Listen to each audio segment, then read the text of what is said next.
What's the good word, y'all? DKB here. So why are we talking about Zach Wilson's mother today? Well, I actually thought this was pivotal because with their Aaron Rodgers trade being confirmed yesterday, it's the first time, at least I can recall, since the last major moment, which we'll kind of break down a little bit, that Zach Wilson's mother has kind of had some support for the franchise or some moves that we've made, right?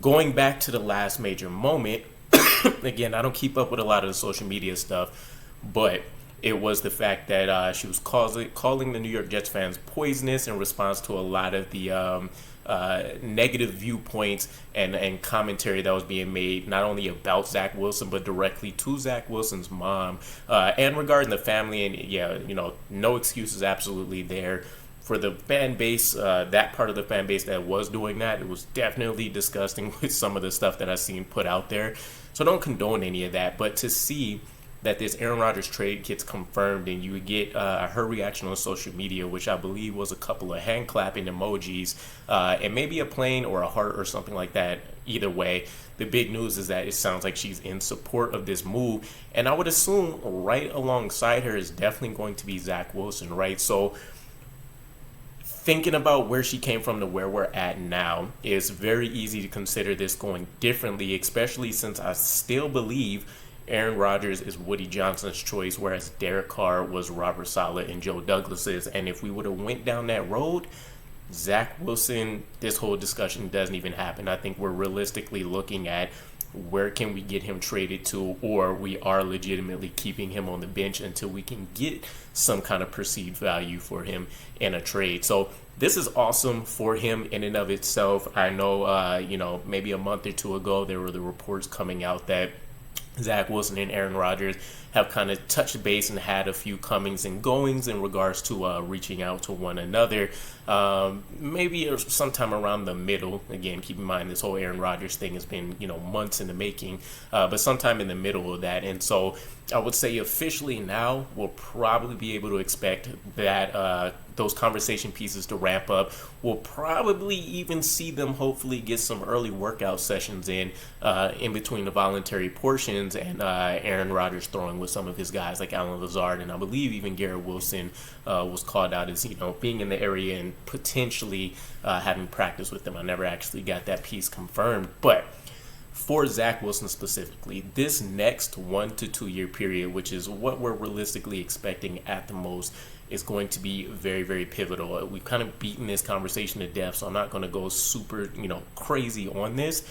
But I think we need to understand when we say that Zach Wilson is going to be our reclamation project, not just a project, but a reclamation project. We're talking about a guy that came in with a certain skill set, and while he didn't leave where he's currently at, completely behind what we saw, right? BYU, I think everybody will still say we had a raw guy. We were betting on the arm talent, him throwing off base, all of these different things that sounded great. The breakout 4,000 plus yard season. I think he had 30 something touchdowns, if not just shy of 30. And so things look great. Again, not the best conference and all those other things that came up, right? But still, ultimately the overall second round pick in that particular draft. So thinking about where he's at now, I think you strip everything completely down to what was essentially his scouting report in terms of physical traits coming into the draft, right? And basically, I look at arm talent and I wash everything else away because he's deteriorated to the point where you literally are almost building your own quarterback from scratch over these next 1 to 2 years. So you take a look at two things, in my opinion. The fact that he has a cannon of an arm, maybe not Josh Allen tier, but he's still going to be able to go out there and fling a ball 60 yards or so without too much of a problem.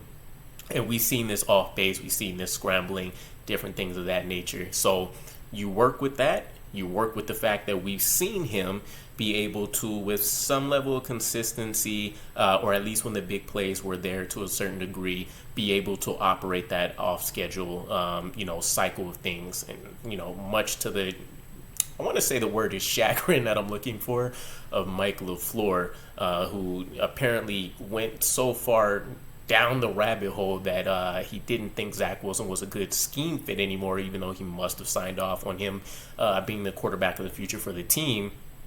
We're looking at Nathaniel Hackett now, and we're looking essentially at Aaron Rodgers as a quarterback coach. I know that Rob Calabrese is essentially still floating out there, but on this coaching staff, it's really going to be Nathaniel Hackett. It's going to be Aaron Rodgers that gets this thing turned around if it gets to that point. So literally, those are the two things I say you focus on in terms of seeing that pop during whatever throwing sessions we can see over this offseason. The arm's still there. Let's see if he can still do the off-schedule stuff. Everything else is going to be an incremental building session, right? We know the post-snap reading of the defense, terrible. We know the pre-snap reading of the defense is terrible. We know the accuracy almost across the board was pretty bad. I think there was literally only 2 routes where he had a decent completion rate on, and I want to say that was a post route and an out route. Everything else, deep, intermediate, short, terrible. Let's call the Patriots game the staple of the whole thing, and we had the excuse about the win, but then we saw the numbers that Mac Jones was able to go out there and produce. So ultimately, I like consistent news, but I'm not expecting to hear a whole lot of anything from Zach Wilson at this point. He needs to essentially become that fly on the wall that I wouldn't be surprised if we get him to move into Aaron Rodgers' house, right? He needs to be on him as closely as Aaron Rodgers' uniform is and soak up absolutely everything that he can. And again, we mentioned this a little bit before, but he's essentially going to be our version of Jordan Love, although Aaron Rodgers actually likes this move. And so while I don't think he probably shied away from anything that had to do with Jordan Love, there was a tough fitting of a relationship there. And so going into this one and knowing Aaron Rodgers already likes and approves of Zach Wilson and will be there as a supportive mentor, is going to go a pretty far away for us in an ideal world. So with that said, let's just be happy that at this point, the trade is confirmed. Zach Wilson has his mentor.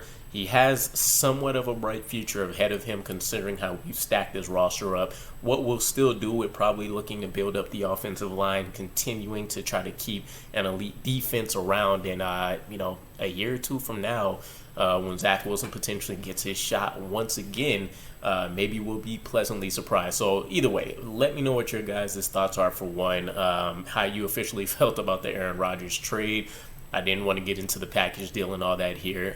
And 2, what would be, I guess, your floor and your ceiling for Zach Wilson and the expectations you'll have when he gets an opportunity to potentially start for this team again, whether that's a competition battle or if the franchise just feels like he's matured into that player that they thought they were getting at number 2. And I will catch you guys again. Peace.